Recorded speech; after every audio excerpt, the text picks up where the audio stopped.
Bismillahirrahmanirrahim. Assalamualaikum warahmatullahi wabarakatuh. Alhamdulillahilladzi hadana li hadza wa ma kunna linahtadiya laula an hadanallah. Wa asyhadu an la ilaha illallah wahdahu la syarika lah iqraran bihi wa tauhidan wa asyhadu anna Muhammadan abduhu wa rasuluh sallallahu alaihi wa ala alihi wa ashabihi wa sallama tasliman mazida wa ba'd. Ikhwati fillah, jamaah Masjid Mu'idh Marzuq Ar-Ruhaili di Desa Cihideng, Kabupaten Kuningan, Jawa Barat, yang Allah muliakan.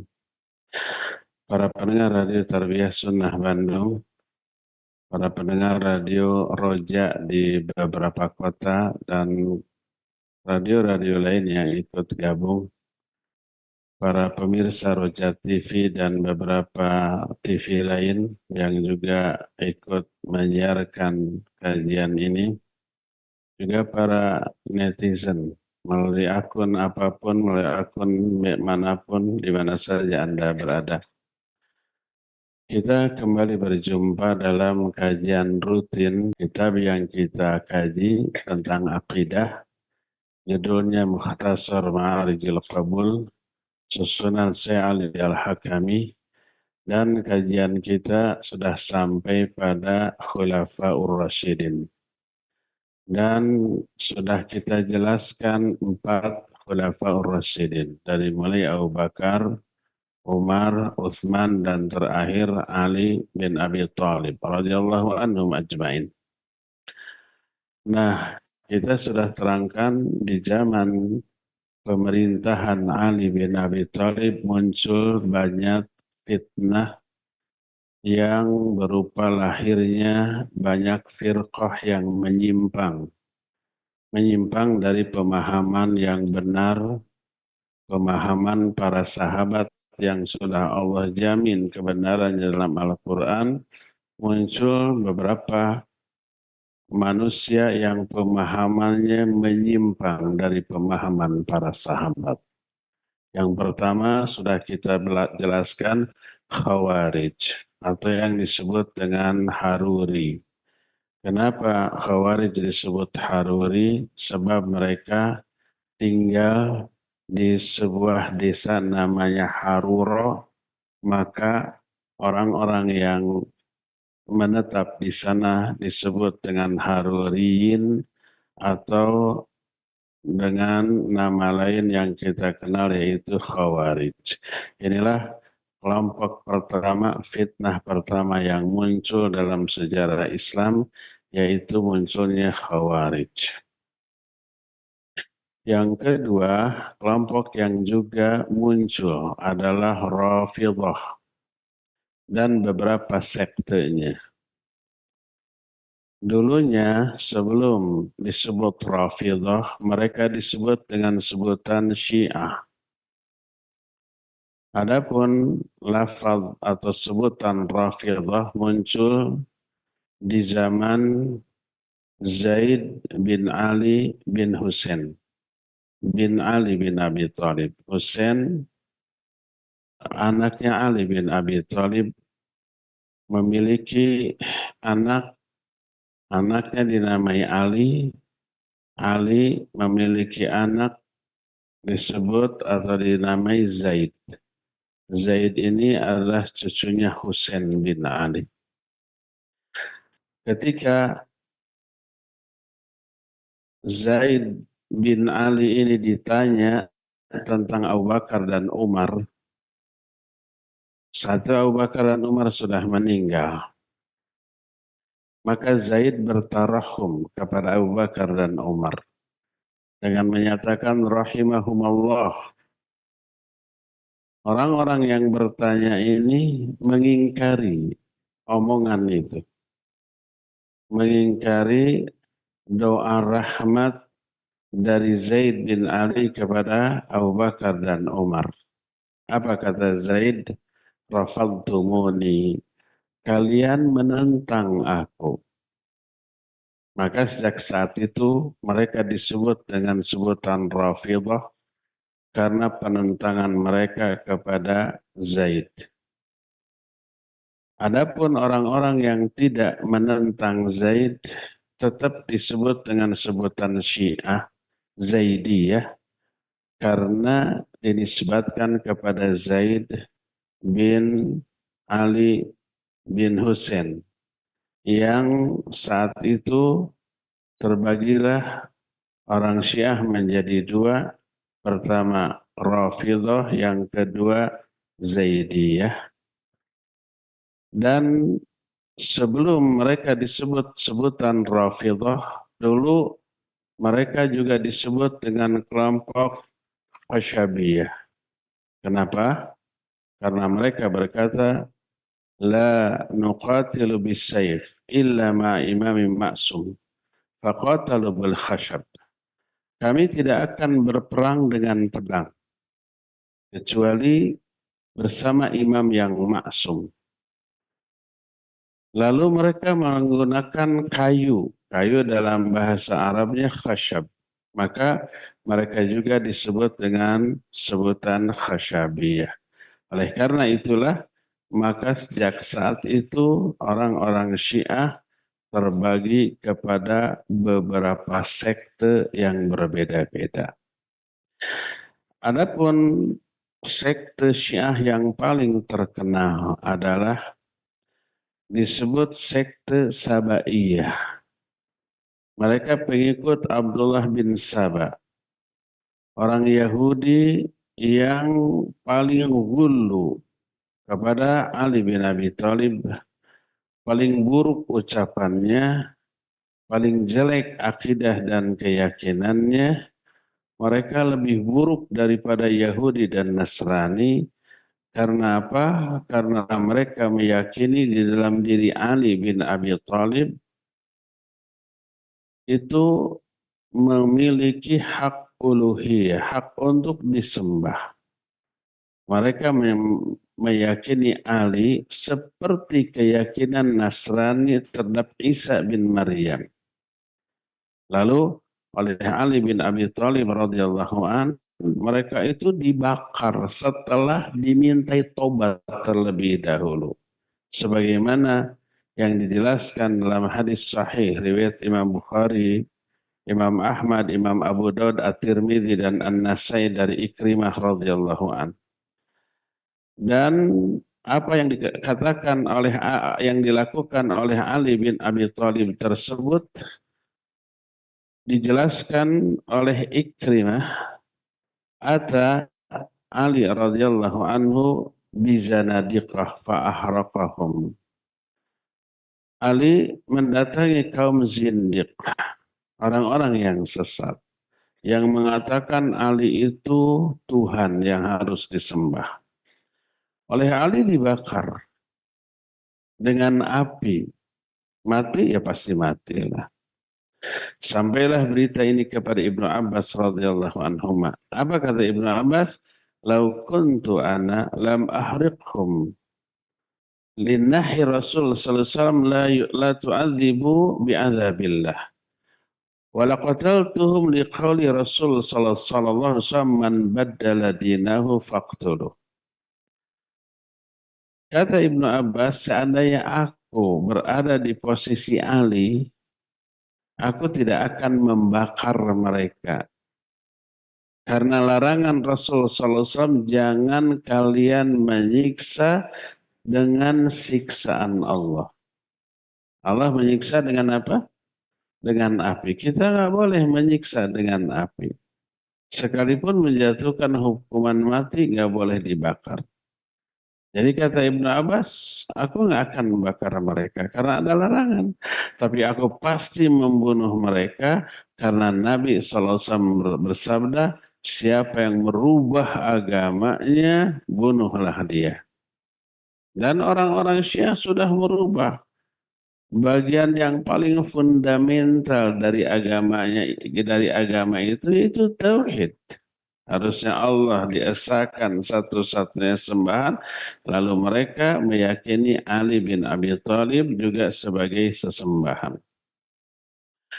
Tokoh utama dari kelompok Sabaiyah ini adalah Abdullah bin Saba. Dia Yahudi, lalu menampakkan keislaman dan mengada-adakan keyakinan yang batil seperti ini.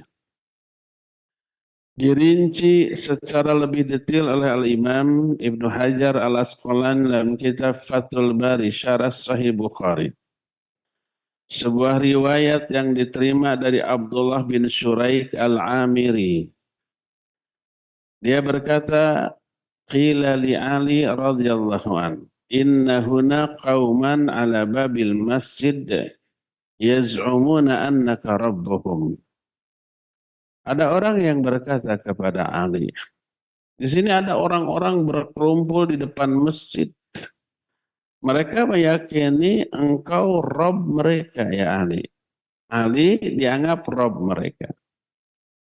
Pada ahum, oleh Ali dipanggil. Lalu ditanya, wailakum ma taqulun, celaka kalian. Apa yang kalian katakan?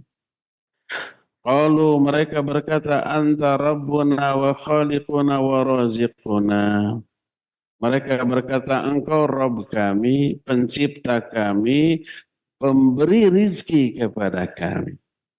Itu orang-orang ngomong begitu kepada Ali, bayangkan.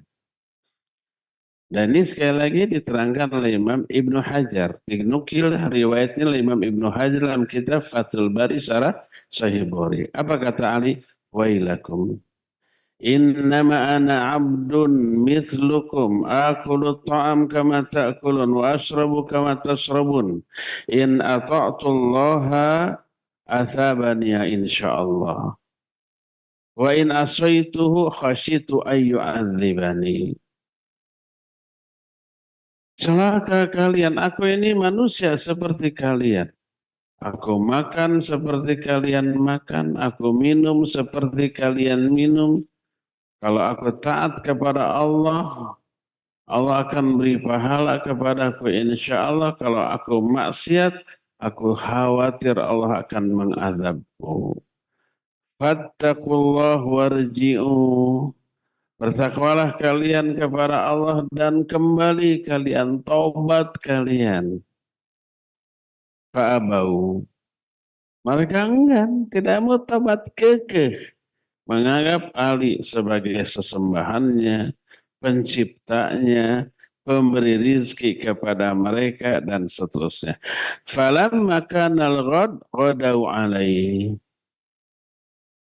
Ketika keesokan harinya, mereka datang lagi. Terus berkata, qad wallahi raja'u fayaquluna dzalikal kalam. Demi Allah mereka datang kembali dan berkata seperti perkataan kemarin. Apa kata Ali bin Abi Thalib? Adkhilhum. Masukkan mereka. Kemudian nasihati lagi. Enggak mau lagi. Pada hari ketiganya sudah 3 kali ini. Ali mengancam. Kata Ali, la in qultum dzalik la uqattilan la aqtulannakum bi akhbathi qitlah. Fa abau illa dzalik. Kalau kalian tetap bersikap begitu, berkata demikian, tetap menganggap aku Rabb kalian, pencipta kalian, pemberi rizki kalian, aku bunuh kalian dengan seburuk-buruk cara membunuh. Mereka kekeh, ngeyel, di atas kesesatannya.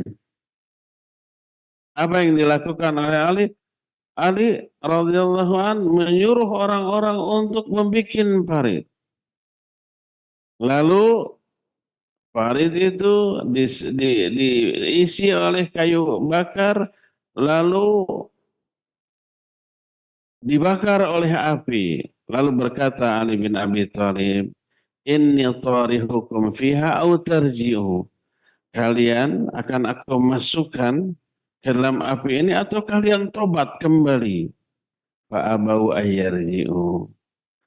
Mereka nggak mau tobat, nggak mau kembali, ngeyel di atas kesesatannya, maka akhirnya mereka dimasukkan ke dalam api dan dibakar. Nah itulah yang kemudian terdengar oleh Ibnu Abbas. Lalu Ibnu Abbas menyatakan, kalau aku di posisi Ali, aku tidak akan membakar mereka karena ada larangan, tapi aku tetap akan membunuh mereka karena Nabi SAW menyatakan, man baddala dinahu faqtulu. Inilah kelompok Sabaiyah. Ini kelompok pertama. Kedua, ada lagi kelompok Nasiriyah. Ini salah satu sekte Syiah. Siapa mereka? Mereka meyakini Ali satu-satunya sesembahan, lebih parah. Mereka menyatakan la ilaha illa Ali. Tidak ada sesembahan kecuali Ali. Sampai mereka membuat sebuah syair. Isi syairnya akidah mereka. Mereka bilang, asyhadu an la ilaha illa Haidarah al-adra al-batin. Wala sabila ilaihi illa Muhammad as-sadiq al-amin. Wala hijaba alaihi illa Salman dhul quwwatil matin. Kata mereka, aku bersaksi tidak ada sembahan yang hak kecuali Haidarah. Haidarah itu singa yang sangat kuat. Dan itu adalah julukan bagi Ali bin Abi Thalib. Ibnu Mandur dalam kitab Lisanul Arab berkata, Haidarah al-Asad. Haidarah itu singa. Kadang disebut Haidar saja tanpa tak marbutoh. Berkata Ibnul Arabi, Abu Bakar Ibnul Arabi. Ulama Ahlus Sunnah, bukan Ibnu Arabi, beda. Kata Ibnu Arabi, Al-Haidar fil Asad mithal Malik finnas. Haidar di kalangan para singa seperti raja di kalangan manusia. Jadi Haidar atau Haidaro itu rajanya para singa, tapi bukan raja singa. Jadi apa Haidar itu artinya? Raja di kalangan para singa. Itu baru Haidarnya, apalagi bapaknya. Kariyatullah.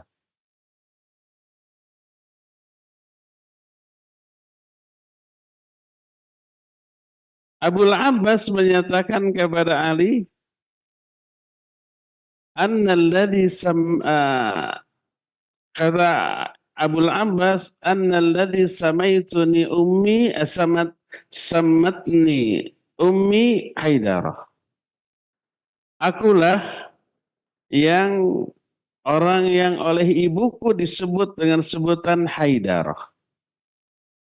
Lalu dari sana tersebarlah Ali dengan sebutan Haidarah. Makanya kaum Nasiriyah yang menuhankan Ali menyatakan asyhadu an la ilaha illal Haidarah al-adra al-batin. Aku bersaksi bahwa tidak ada sembahan yang hak kecuali Haidarah. Haidarah itu Ali al-adra. Mana al-adra? Al-afsah, orang yang paling fasih. Al-batin, orang yang besar perutnya. Wala sabila ilaihi illa Muhammadus Sadiqil Amin. Tidak ada jalan untuk bisa sampai kepada Haidarah atau kepada Ali kecuali melalui Muhammad yang Sadiq, yang amin, yang terpercaya. Jadi Nabi Muhammad ini SAW wasilah untuk bisa menyembah Ali. Itu kata Nasiriyah. Wala hijab alai illa Salman dhi quwwatil matin, dan tidak ada penghalang untuk bisa ke Ali kecuali melalui Salman dzul quwwatil matin. Dipuji Salman sebagai orang yang memiliki kekuatan yang sangat dahsyat. Ini kelompok Syiah yang kedua. Pertama Sabaiyah, yang kedua Nasiriyah. Ketiga, wa minhum may yadda'i fihi risalah wa anna Jibril khanaha fa nazala biha ala Muhammadin sallallahu alaihi wasallam. Ada lagi kelompok Syiah yang mengklaim, mengaku risalah ini harusnya diturunkan kepada Ali, tapi malaikat Jibril khianat, malah disampaikan kepada Nabi Muhammad Sallallahu Alaihi Wasallam.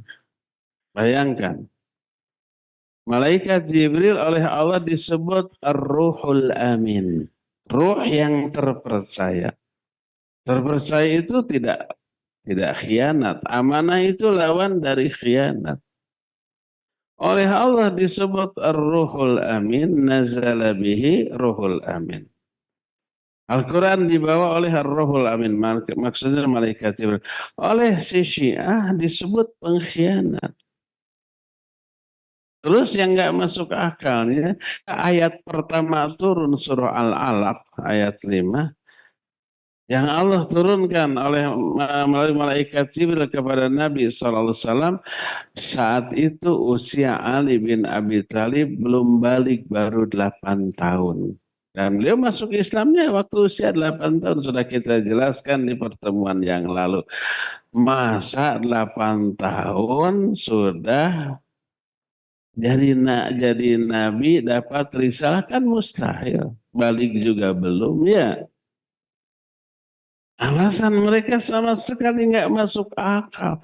Kalau toh benar malaikat Jibril khianat, harusnya kepada Ali, malah disampaikan kepada Muhammad SAW. Masa Allah diam? Ya enggak. Mustahil Allah diam. Pasti Jibrilnya akan diazab oleh Allah Azza wa Jalla karena khianat. Karena itulah alasan mereka nggak masuk akal.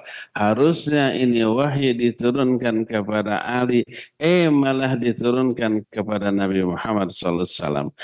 Jibril khianat, oleh Allah disebut Ar-Ruhul Amin. Yang amanah oleh si Syiah disebut sebagai pengkhianat. Lagi pula ketika wahyu pertama turun, usia Ali bin Abi Thalib baru 8 tahun. Sehingga mustahil kalau usia 8 tahun harus menerima wahyu. Inilah kelompok ketiga. Ada lagi orang Syiah yang mengklaim bahwa di dalam diri Ali terkandung kemaksuman. Ali ini maksum, nggak pernah salah, nggak pernah dosa. Begitu juga turunannya. Mereka memandang kekhalifahan Abu Bakar, Umar, Uthman itu batil. Mereka mencela Abu Bakar, Umar, Uthman. Mencela para sahabat seperti Talha, seperti Zubair, bahkan Aisyah radhiyallahu anha, dan menuduh Aisyah dengan tuduhan persis seperti Abdullah bin Ubay bin Salul. Menuduh Aisyah ibunda ummahatul mukminin dengan tuduhan zina wal iyadzu billah. Di kalangan orang Syiah ada yang seperti itu.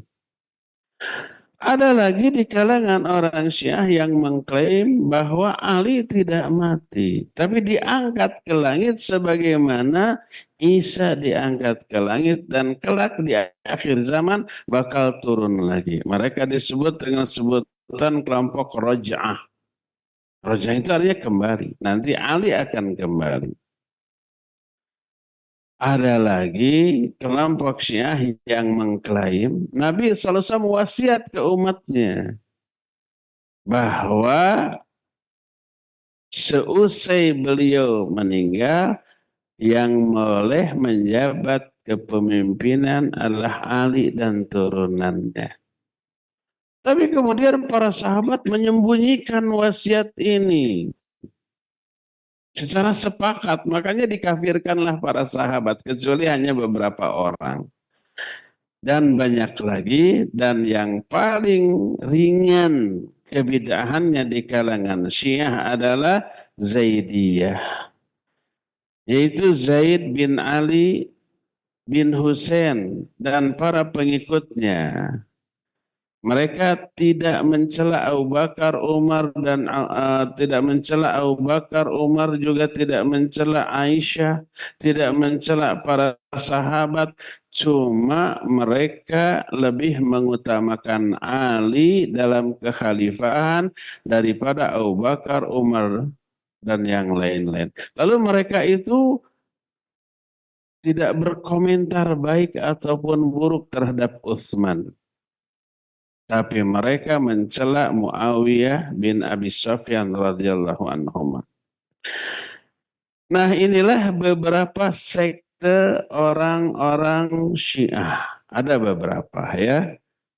Itulah kelompok kedua yang menyimpang yang muncul di zaman Ali bin Abi Thalib. Pertama Khawarij, yang keduanya adalah Syiah dengan sekte-sektenya.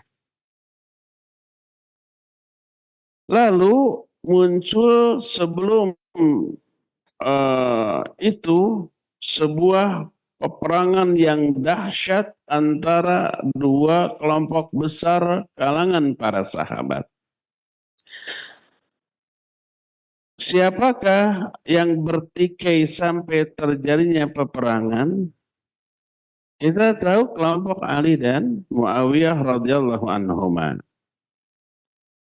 Dan dari perpecahan dan fitnah ini sampai 10.000 kaum muslimin berguguran di medan perang. Ada beberapa peperangan yang terjadi dan nanti dianalisa oleh para ulama. Pertama adalah perang Jamal. Ini murni perbuatan Abdullah bin Sabah. Bukan keinginan Ali bin Abi Thalib, Talha, Zubair, atau Ummul Mukminin. Peperangan ini terjadi antara Ali di satu pihak dan Talha, Zubair, dan Aisyah di pihak lain. Dan terjadinya peperangan ini rekayasa Abdullah bin Sabah dan kalangan munafikin. Karena apa? Karena saat itu ketika Utsman bin Affan dibunuh dan ternyata pembunuhnya itu pendukung Ali bin Abi Thalib radhiyallahu anhu. Maka Muawiyah, Talha, Zubair, Aisyah berijtihad. Mereka mewakili keluarga Utsman menuntut untuk dieksekusinya pembunuh Utsman yang berlindung di bawah kekuasaan Ali bin Abi Thalib. Ketika situasi tegang dan Ali bin Abi Thalib saat itu belum bertindak. Karena apa? Karena sedang timbul gejolak yang harus diredam terlebih dahulu. Rencananya nanti setelah diredamnya masalah ini, barulah nanti pembunuh Ali bin Abi Thalib, pembunuh Utsman ini akan diadili. Tapi apa yang terjadi? Pada waktu dini hari, para sahabat sedang tertidur. Tiba-tiba ada segerombolan orang menyerbu mereka dan menyuarakan menuntut darah Utsman yang pernah tertumpah. Bermaksud membunuh Ali bin Abi Thalib karena hal ini. Para sahabat baru bangun tidur. Masih lulungu, kata orang Kuningan mah. Lulungu itu masih apa? Kesadarannya belum pulih benar. Sudah langsung ada serbuan dengan diprovokasi seperti itu. Apa yang terjadi? Mereka tidak banyak berpikir, langsung mengambil untanya, langsung mengambil senjatanya, langsung menyabetkan pedangnya ke orang asing yang datang menyerang saat itu. Akhirnya terjadi peperangan besar sampai lebih dari 10.000 orang meninggal. Innalillahi wa inna ilaihi rajiun. Nah, adapun yang menjadi hujjah bagi Ali bin Abi Thalib radhiyallahu an, Karena darah Utsman yang tertumpah menurut kelompok Muawiyah dan kawan-kawannya itu harus dibayar. Dalam arti ditegakkan hukum bagi para pembunuhnya. Dan orang-orang Sabaiyah adalah orang-orang yang paling takut kepada Ali bin Abi Thalib dibanding seluruh pihak yang lainnya. Akhirnya apa yang terjadi? Terjadilah peperangan seperti yang sudah terjadi dalam sejarah Islam. Ada lagi peperangan ahli Syam. Disebutnya perang Siffin. Mereka ahli Syam, penduduk Syam bersama-sama Muawiyah radhiyallahu an. Muawiyah berijtihad. Mereka berhak menuntut darah Utsman. Muawiyah wakil dari keluarga Utsman. Pembunuhnya tentara yang bergabung ke Ali bin Abi Thalib radhiyallahu an. Maka ijtihadnya didasarkan kepada ilmu. Adapun Ali bin Abi Thalib berijtihad dan ijtihadnya benar menurut analisa para ulama.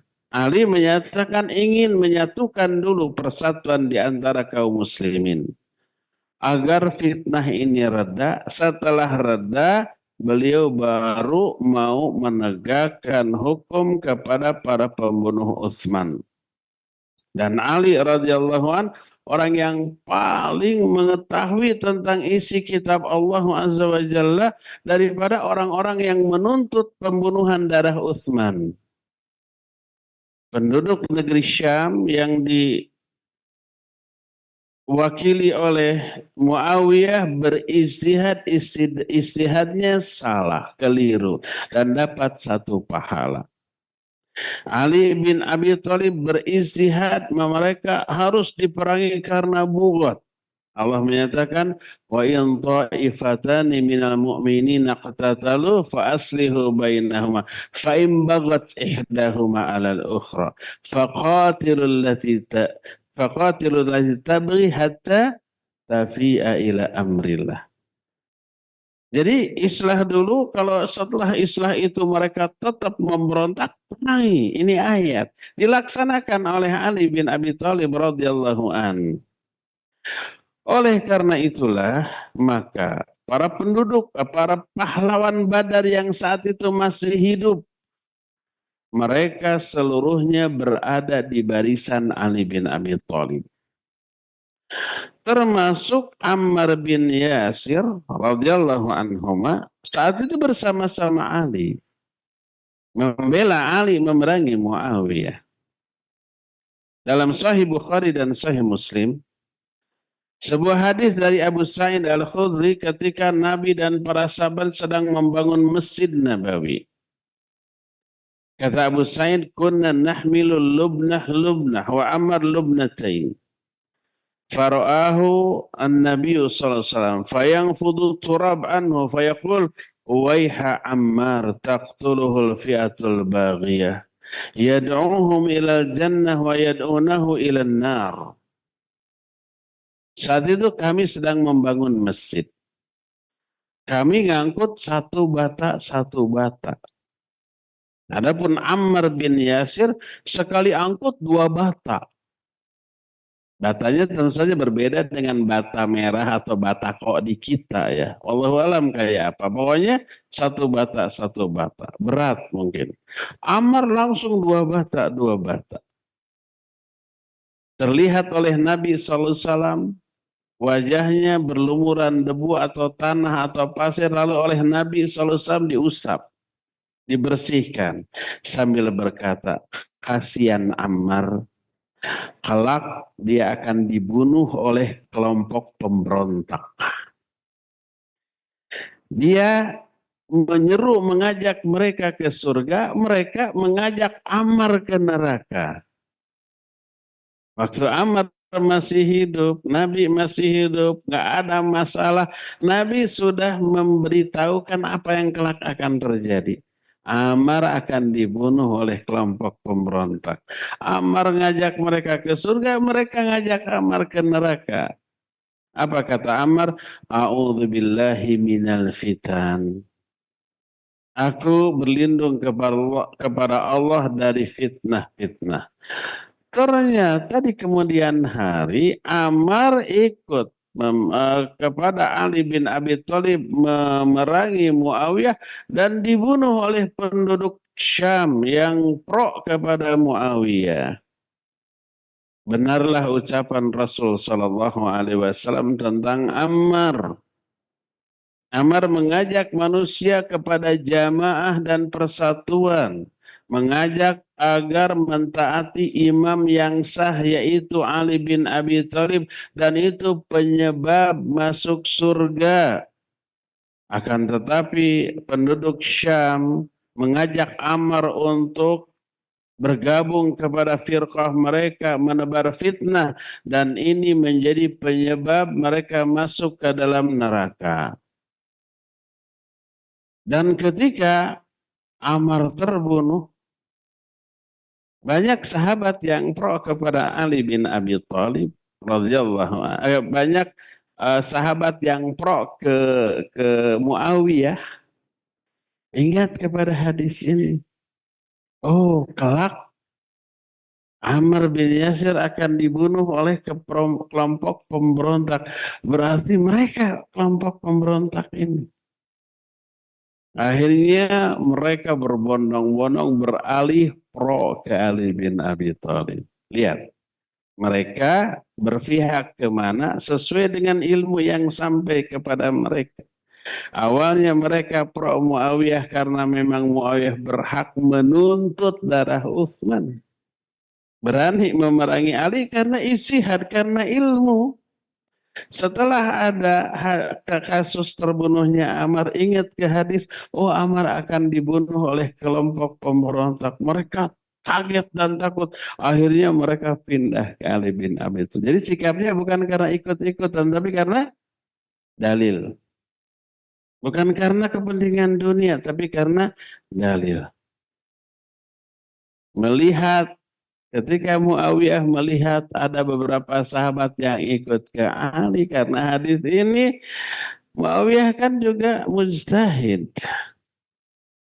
Dia mengatakan sebenarnya yang membunuh Ammar itu Ali, bukan kita. Kenapa? Karena Ali lah yang mengajak Ammar untuk bergabung bersama mereka ikut perang. Ya perang mah nggak bisa milih-milih lawan dan kawan. Siapa yang ada sebagai lawan dibunuh. Jadi yang membunuhnya adalah Ali bin Abi Thalib. Itu kata Muawiyah. Mendengar hujah Muawiyah ini, sebagian sahabat yang sudah pro kali mikir lagi, oh iya benar ya, balik lagi ke Muawiyah.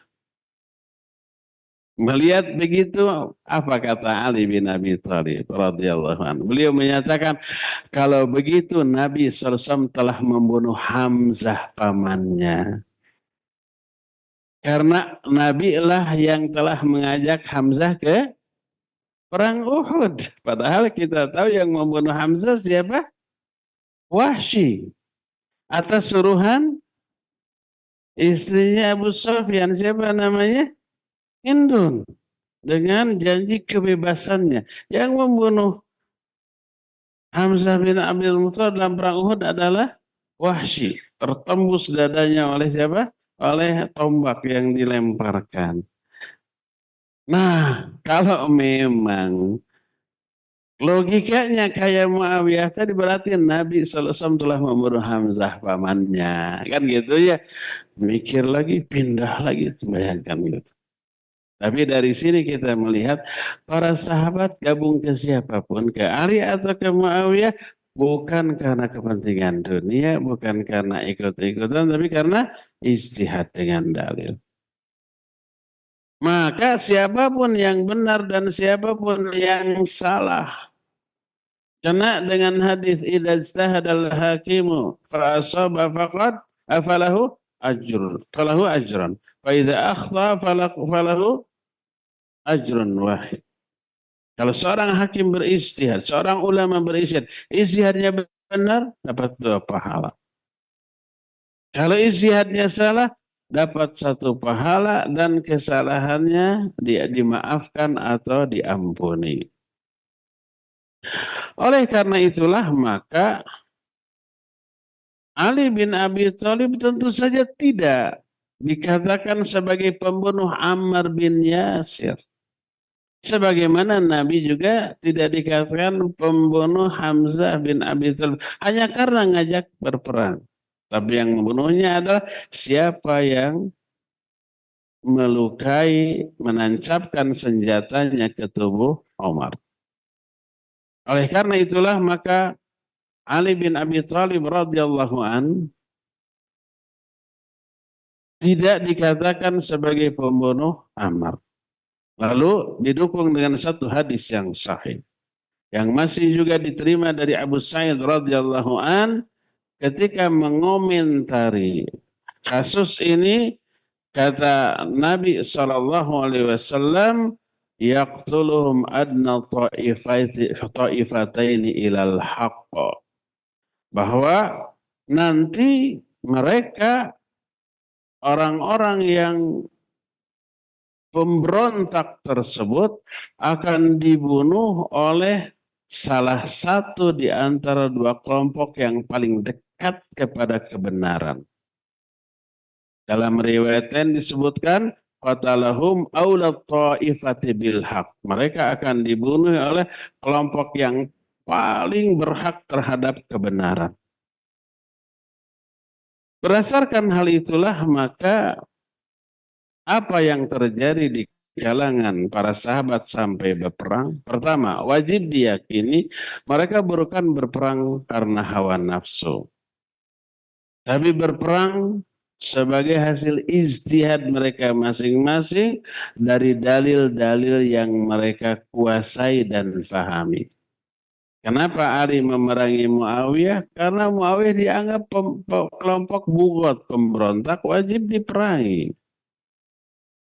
Adapun Muawiyah kenapa memerangi Ali? Karena dia berhak menuntut darah Utsman yang tertumpah, yang berlindung di bawah kekuasaan Ali bin Abi Thalib.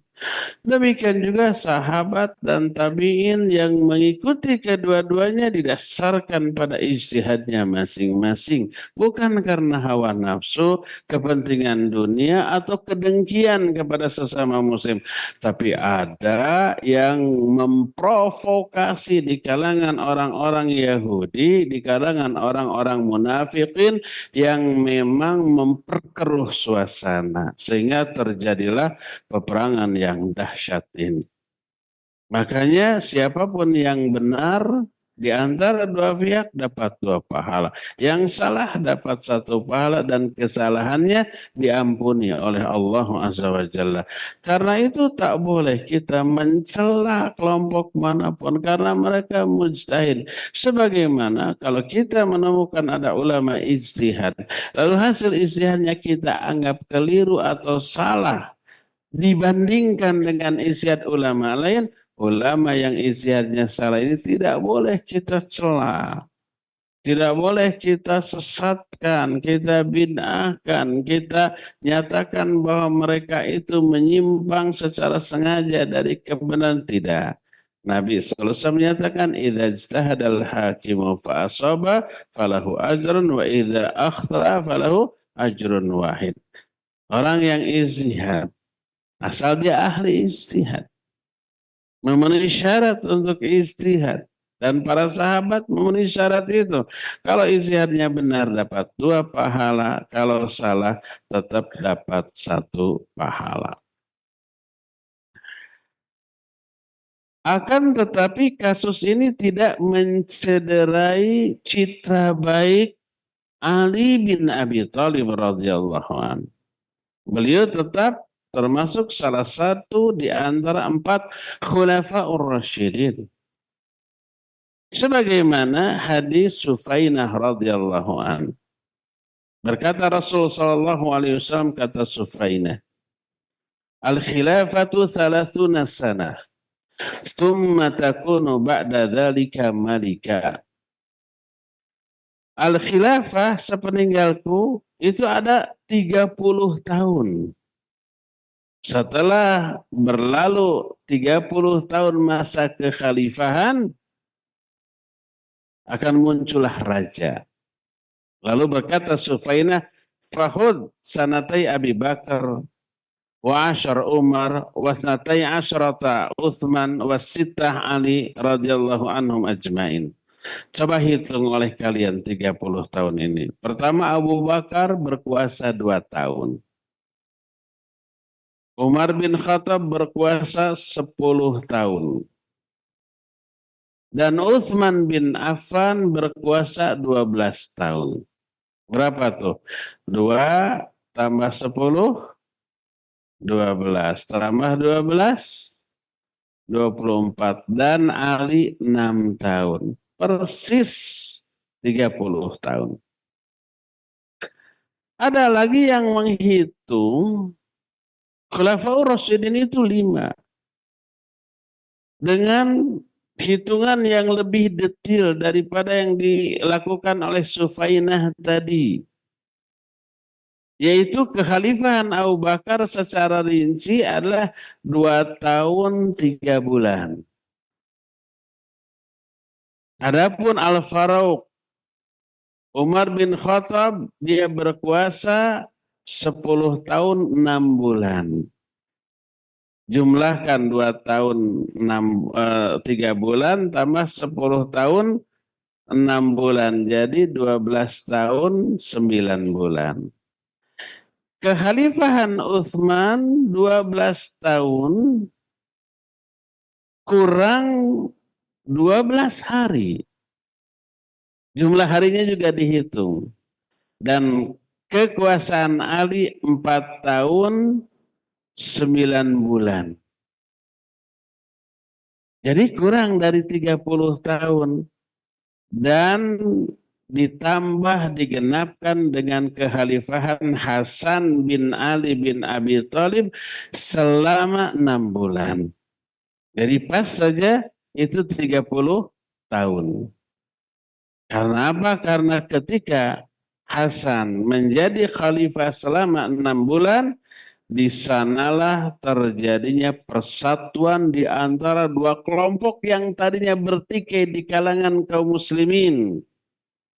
Hasan demi persatuan sudah menanggalkan kekuasaannya, diserahkan kepada Muawiyah dan seluruh kaum muslimin ijma atau sepakat untuk mengangkat Muawiyah sebagai penguasa saat itu. Maka tahun itu dalam sejarah disebut dengan sebutan Amul Jamaah. Tahun persatuan. Sejak saat itu tidak ada lagi pertikaian, tidak ada lagi peperangan, tidak ada lagi saling bunuh-bunuhan, sehingga Muawiyah menjadi raja pertama dan raja terbaik dalam sejarah kehidupan kaum muslimin sejak saat itu ya. Nah, sejak saat itu maka tidak ada lagi pertikaian yang melibatkan pertengkaran, permusuhan dan peperangan di kalangan kaum muslimin karena jasa besar Hasan bin Ali bin Abi Thalib yang setelah berkuasa 6 bulan dia lebih rela menyerahkan kekuasaannya demi kepentingan yang jauh lebih besar ya. Inilah beberapa fitnah yang terjadi di zaman Ali bin Abi Thalib ya. Untuk sekarang cukup sampai di sini saja dulu karena kajian kita cuma 1 jam. Wa sallallahu ala nabiyina Muhammadin wa ala alihi wa ashabihi wasallam. Wassalamualaikum warahmatullahi wabarakatuh.